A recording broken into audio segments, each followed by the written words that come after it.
noite. Obrigado, Dalcira, pelo convite.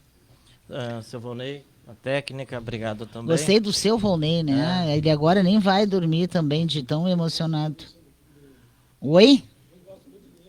Ah, É recíproco o carinho, né? tá certo. Então, assim, obrigado por essa oportunidade, a todos os ouvintes também. Sim, nós estamos... Eu dizia ontem, Dalcira, algo assim que talvez incomode alguns, mas não é no sentido de criticar. Eu dizia ontem, por exemplo, que nós falamos muito em adoção, em cuidado, em acolhimento, mas de animais. Cachorro, gato, cavalo, isso daí tem todo dia. Eu não estou dizendo que isso não é importante, muito pelo contrário, eu quero que saibam que é sim importante e eu aplaudo. Mas eu quero muito que nós falemos também de adoção humana. Então, nesse sentido, é importante nós levarmos isso para a sala de aula. Eu acredito que nenhum espaço transforma tanto uma sociedade quanto a sala de aula. Vai levar tempo? Vai, mas é importante que esse debate ele passe por dentro da sala de aula. Então, nós juntamos a data, agora dia 25 de maio, que é o Dia Nacional da Adoção, para que não fique apenas nessa data, mas que a partir de então nós possamos, de alguma forma, como Pastoral da Educação, levar essa proposta para a sala de aula. Como é que nós podemos? Mas não dá para trabalhar isso dentro da sala de aula, porque tem limites. Não, pelo contrário. Nós queremos mostrar que é possível sim e devemos, justamente porque a BNCC, que é a Base Nacional Curricular Comum, ela estabelece que nas suas 10 competências, uma delas é empatia. E imagina assim, por exemplo, uma criança que está dentro da sala de aula, daqui a pouco ela vai para a casa dela, com a família dela, onde ela é acolhida, ela é cuidada, ela é amada, né? Tem as suas mazelas, suas dificuldades, sim, mas ela vai para a casa dela. E enquanto um outro jovem vai para um lar transitório, que no fim não é transitório, ele é permanente. Infelizmente, essa é a realidade. Nesse momento, no Brasil, nós temos 35 mil jovens em lares transitórios. E uma parcela muito grande são jovens com mais de 12 anos, que não serão adotados. Porque quase ninguém adota um jovem nessa idade. Não é da nossa cultura no Brasil adotarmos jovens nessa idade. Então, o que nós queremos é justamente isso. Falarmos a respeito do assunto, trazermos as pessoas que trabalham com isso, a nossa promotora de justiça, a doutora Débora, a nossa juíza, a doutora Lilian, e a psicóloga educacional que trabalha com a educação transformadora. Mostrar que é possível, sim, através dos nossos projetos político-pedagógicos, que a escola tem, toda escola deve ter, levar isso para a sala de aula, né? Conversarmos sobre isso. Quando chegar um jovem do lar, eu entender que não é que aquilo lá que deu um problema, os próprios professores às vezes estereotipam esse jovem que chega lá, esse aí é do lar. Não, do lar todos nós somos. Então é nessa linha de debate, de conversa, de diálogo que nós queremos conduzir a quinta-feira. Tá faltando acolhimento, Diácono, porque pelo que o senhor está dizendo, porque aquele lá não tem pai, não tem mãe, mas ele mora num lar transitório, ele já é visto com ressalva, e a escola me parece também que anda fazendo essa divisão muito feia. Eu não saberia te precisar lugares ou algo parecido, mas hoje, infelizmente, assim, aí a gente sabe, né, que realmente há uma sobrecarga em cima do professor. Mas nós também sabemos e nós temos que olhar para os dados até para revermos isso. Há uma necessidade de mudança na lei? Vamos mudar a lei?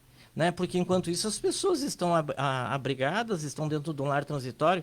Então, nós mudamos essa semana uma lei porque havia interesse do Congresso, da Câmara, de madrugada, foi trocado, aumentado o número de deputados. Né? Então, em regime de urgência foi votado isso. Então, por que nós não podemos mudar uma lei que vai beneficiar o ser humano, né? No aspecto de acolhimento e cuidado? Então, assim, muitas vezes a gente fica... Nós sabemos da sobrecarga, eu trabalho muito com professores, eu acompanho professores em processo de recuperação, de depressão, de ansiedade, com uma infinidade de problemas, né? Síndrome do pânico, infinidade de coisas envolvidas à saúde deles. A cada vez mais, depois da pandemia, esse monte de planilha que o professor não consegue, vai para casa, tem que pensar planilha, números, não sei o que mais. Mas eu acredito assim, que nós temos que olhar para a nossa educação e humanizar ela. Nós não temos uma educação que seja uma educação humanizadora. Nós nos preocupamos muito com o cognitivo e esquecemos do aspecto do interpessoal e do intrapessoal. Então, assim, isso é importante. Porque se nós formos olhar assim, Nós somos, de baixo para cima, nós somos o quarto país em matéria não de curiosidade, mas no aspecto assim, de uma capacitação da criatividade. Imagina assim, hoje o brasileiro ele está nos últimos 4, né? Só tem ali a República Dominicana, a Venezuela, mais 2, Honduras, né? El Salvador. São os 4 países que estão lá na ponta e logo em seguida vem nós, de baixo para cima, em matéria de criatividade. Isso que nós dizíamos que o brasileiro era muito criativo. Os números estão mostrando que não. Isso é assustador. Então vamos rever talvez os nossos projetos, os nossos planos e levarmos sim isso para a sala de aula, conversarmos sobre isso, por que não numa roda de conversa, trabalhar com as famílias a respeito disso, dizer, olha, existem jovens que não têm a família que tu tem, que não têm a estrutura que tu tens. Para aquele jovem, quando chega alguém na sala de aula, nesse sentido, saber que aquele jovem ali, muitas vezes, ele está triste, ele chora, ele briga, ele tem às vezes até uma patologia, porque hoje, infelizmente, né, com patologia, a maioria das crianças não são adotadas. Então, assim, as pessoas querem pessoas perfeitas. Inclusive, é um dado, né? Hoje nós temos um número muito grande de jovens que são devolvidos. Eles são adotados e durante o período de adoção ele é devolvido, porque não se encaixou, isso, aquele outro, né? Isso é muito triste. Imagina assim quando devolve um sapato que não serviu bem no teu pé, tu devolve uma criança. Imagina no íntimo dessa criança. Então nós temos que falar sobre isso, falar em sala de aula, debatermos, mesmo que na minha sala de aula não tenha ninguém adotado, não tenha ninguém dentro de um processo de adoção, num lar transitório, saber que esse tema existe isso, né?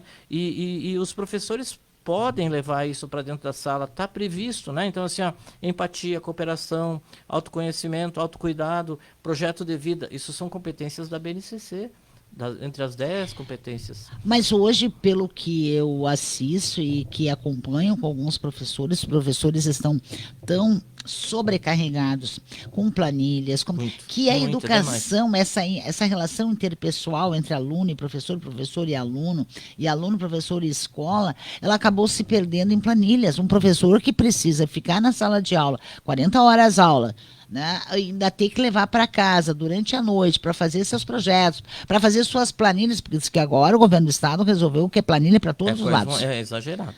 Planilhas para todos os lados, chega a ser o ponto de desumano, porque o próprio estado não paga para esse professor essa hora extra que ele está roubando, na verdade, da sua própria família e dele mesmo, aquela previsão de tempo que ele tem dentro do aspecto legal, um tempo X de previsão, aquilo é impossível, né? Aquele tempo é ínfimo perto do tempo.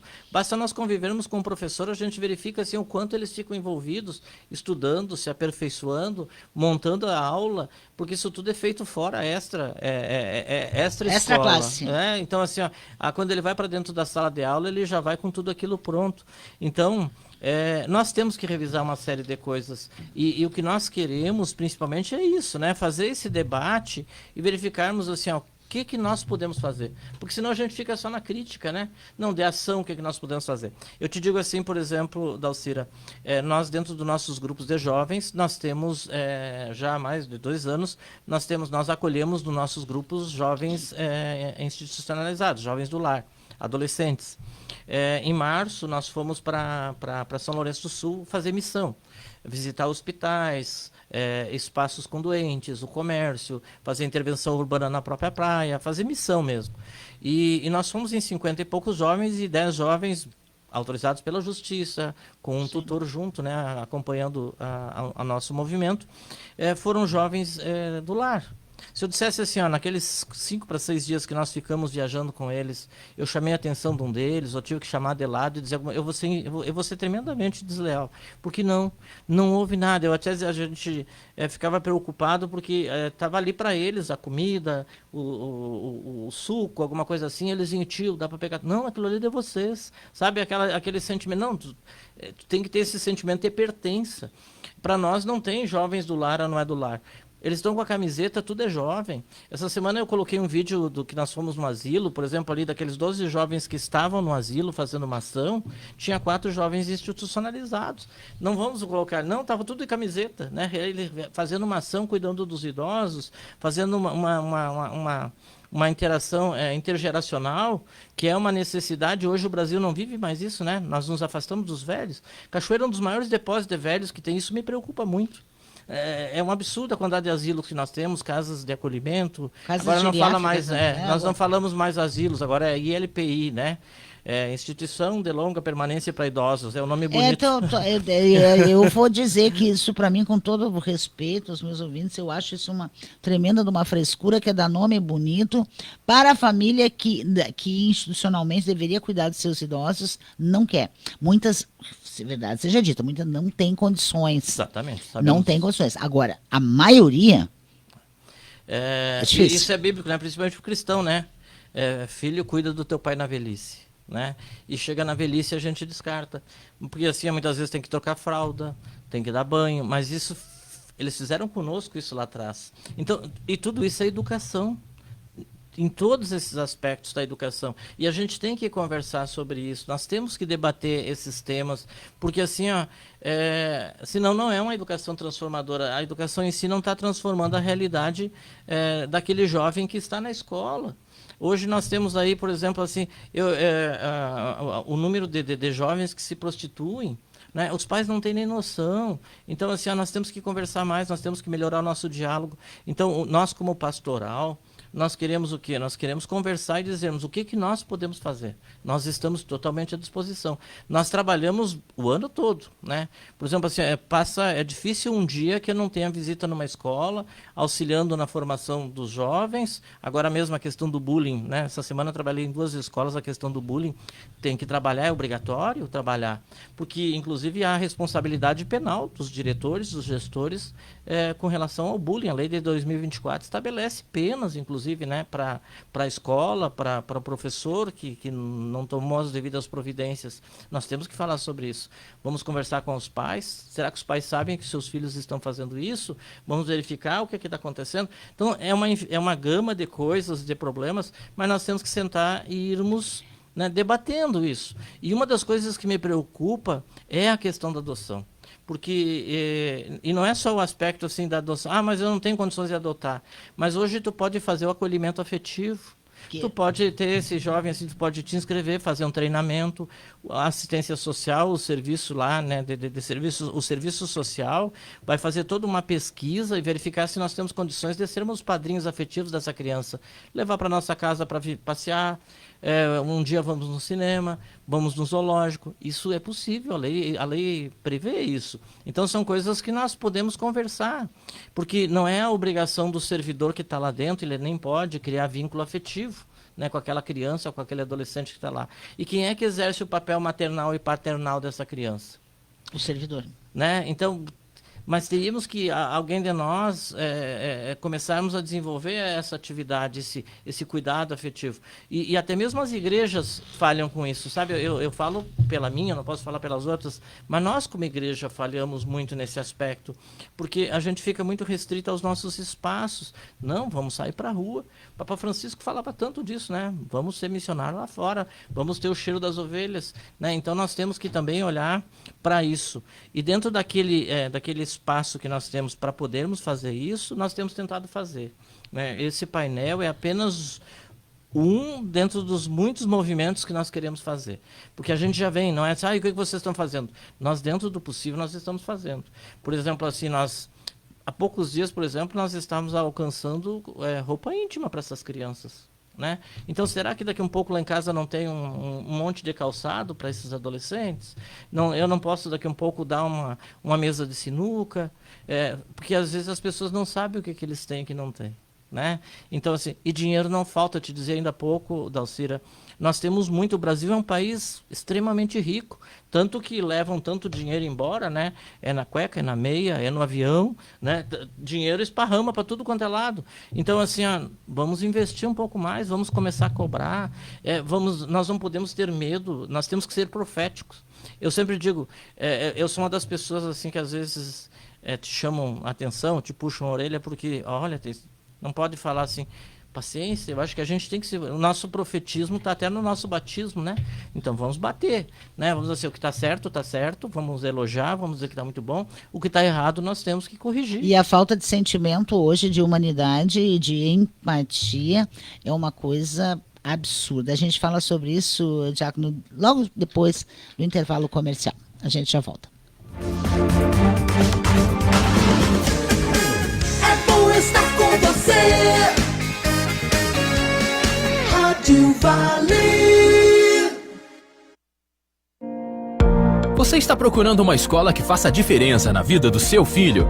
Venha para o Colégio Barão. Da educação infantil ao ensino médio, contamos com uma equipe que desafia os alunos e trabalha no desenvolvimento de seus projetos. Trabalhamos com uma metodologia de ensino nacional, programa rumo ao bilinguismo e aulas de música, robótica, esportes, laboratórios e infraestrutura de qualidade acolhedora. Venha conhecer de perto nossa escola e garanta a melhor educação do seu filho. Colégio Barão, um mundo a descobrir. Ligue 51 3722 4289.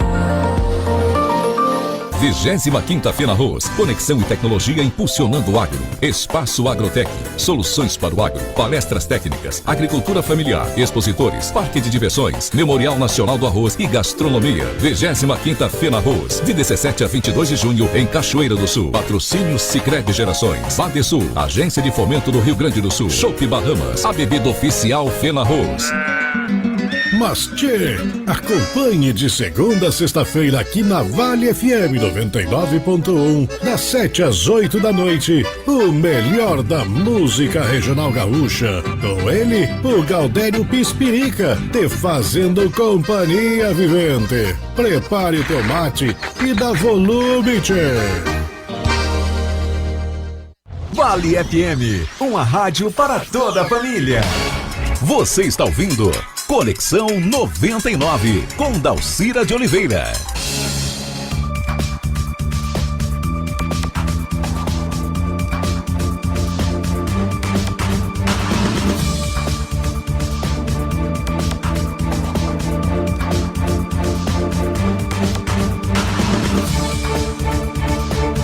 Olha, faltando agora 8 minutos para 7, nós estamos conversando com o Diácono Carlinhos Machado, Carlos Machado. Perguntei para ele se alguém sabia quem era Carlos Machado. Ele disse que ninguém sabe. Talvez meus professores da época da chamada. A mãe e pai, possivelmente, mas a mãe daqui a chama, pouco nem sabe quem é, né, Diácono? Mas, de qualquer maneira, esse encontro, esse diálogo, esse debate, esse painel, sejam lá como queiram chamar, ele vai ser de suma importância para que a gente busque essa tal de empatia, né? Essa tal de humanização. O Eduardo Neves, que fica muito feliz quando vai lá na São José, que sempre se emociona com as coisas que tu falas lá, né? Durante as Obrigado, missas. Eu vejo e o trabalho que ele faz, um trabalho muito né? bonito, né? Um trabalho social. E que, na verdade, nós precisamos empatia. E buscar empatia onde? Principalmente no coração, ela está guardada ali dentro, né? Eu acredito assim que nós temos que buscar a nossa humanização. Eu vou muito em escola e eu digo assim, se vocês formarem um ser humano, vocês formaram tudo. Não se preocupem tanto no que a pessoa vai ser. Às vezes nós queremos colocar, a gente comete o equívoco, né? Diz assim, esse jovem passou por aqui, hoje ele é médico, ele é engenheiro, não sei o quê. Tá, mas e como pessoa? Sabe? Às vezes tu destaca todas essas profissões, que é importante, né? É uma meta importante, mas daí tu esquece assim, ó, tu não colocou no quadro, no teu painel aí, aquele que é o padeiro, é o pedreiro, é o limpador da rua, né? É o gari, e essa pessoa não venceu? Claro que venceu. Se ela está feliz, ela está bem, é um vitorioso também. Por que não está no painel do vencedor? Né? Então são às vezes leituras que nós temos que rever. E a empatia é aquela capacidade que eu tenho de me colocar no lugar do outro. Mas eu só vou me colocar no lugar do outro a partir daquilo que eu entendo, daquilo que eu compreendo. Porque senão, né, se eu for insensível, eu não vou ter essa capacidade, né, de imaginar, de viver isso dali, o que o outro está vivendo. Eu te dizia ainda há pouco, né, que uma das coisas que eu tenho muita dificuldade são sepultamentos. Por incrível que pareça, eu faço muitos, né? Durante a semana eu faço muito. Porque eu levo bastante coisa para casa, assim, às vezes aquela mãe chorando, aquela avó, aquela criança que perdeu a mãe, aquele pai que muitas vezes perdeu os filhos num acidente, essas coisas todas que demandam, né, de um sepultamento, e a gente tem que colocar empatia. Eu tive, inclusive, que fazer tratamento psiquiátrico por causa disso. E aí ele diz, não, tu deve simplesmente esquecer, tu vai para casa, quando tu sair do meu consultório aqui, talvez eu te encontre na rua, não vou me lembrar do teu nome. Eu disse, doutor, onde é que está esse parafuso? Porque eu não sei onde é que está o meu para fechar isso dali.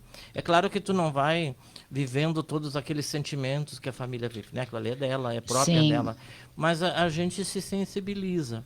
O fato de ter empatia, então, por exemplo, assim, hoje, nesse momento, eu sei que tem, por exemplo, aqui em Cachoeira, quase 50 crianças num lar transitório, né?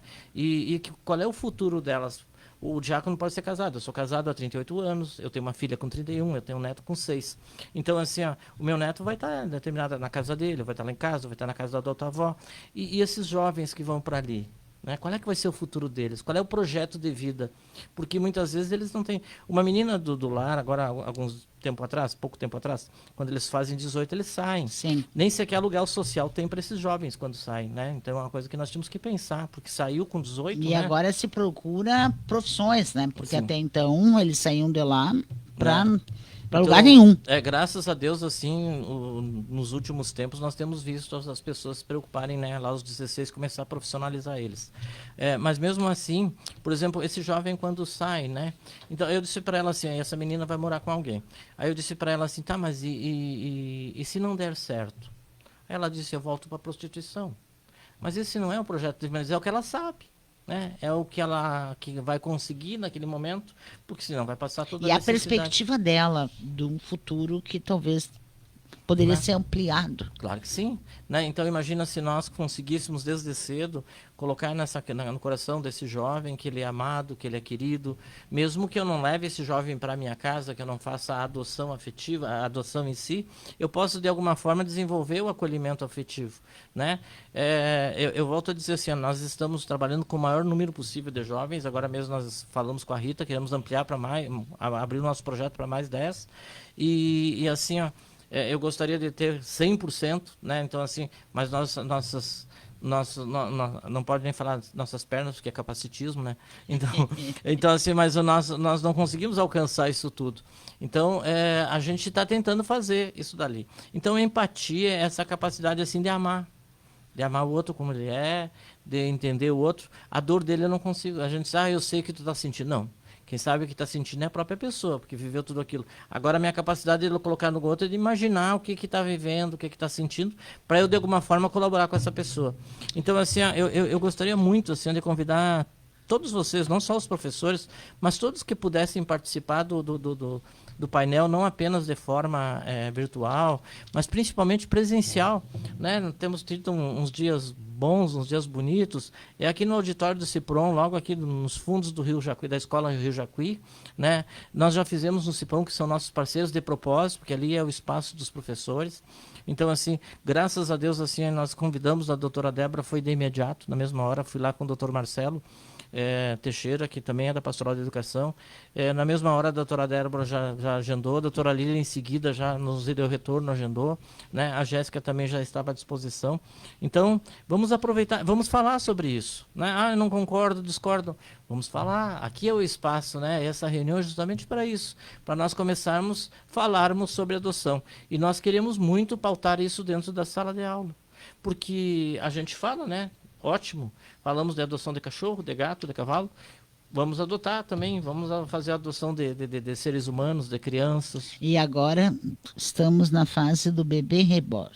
Oi, absurdo. Diácono, tu sabe que eu vi lá no shopping em Rio Verde, né, tem uma loja, ela fica bem no corredor, na entrada, né, com aqueles bebês. Eu evitava aquela porta porque aqueles bebês me fazem mal. Eles não me fazem bem psicologicamente, né? Sou mais uma bonequinha, né, normal. E virou uma moda fortíssima no Brasil, né? Infelizmente. Agora eu acho que está na hora da gente procurar uma empatia, não é porque eu penso diferente, porque a gente não pode conviver, não é porque a gente não pode deixar mais de ter sentimentos humanos, porque eu acho que nós estamos indo para uma ribanceira que poderá não ter volta, que é eu não me importo com o outro, eu não enxergo o outro e meus sentimentos são guardados para mim mesma. Né? Eu não vou expor, não vou, e até nem me importo com o que está acontecendo à minha volta.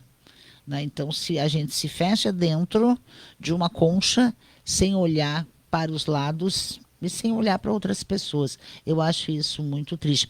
E eu lembro, voltando agora à questão do sepultamento, quando o diácono foi quem fez a encomendação no dia do sepultamento do nosso colega Edilon Cardoso, e ele lembrou 3 coisas muito importantes que servem para dentro desse contexto que a gente está falando, que foi, é muito triste muitas vezes você não ter quem carregue o seu caixão.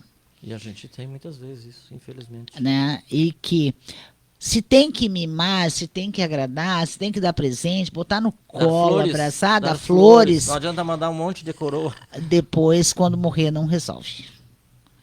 Né? E terceiro, tudo que a gente tem não se leva naquele Somos momento. pó e ao pó voltaremos. Não serve para mais nada. Então, se a gente pegar tudo isso e botar no mesmo balaio, a gente pode olhar e oferecer um pouco de afeto a quem está ao nosso lado. Muito obrigado mais uma vez, Volte sempre, é sempre um prazer. Sempre às ordens, né? Que Deus abençoe. Bom trabalho ao senhor, bom trabalho a todos vocês.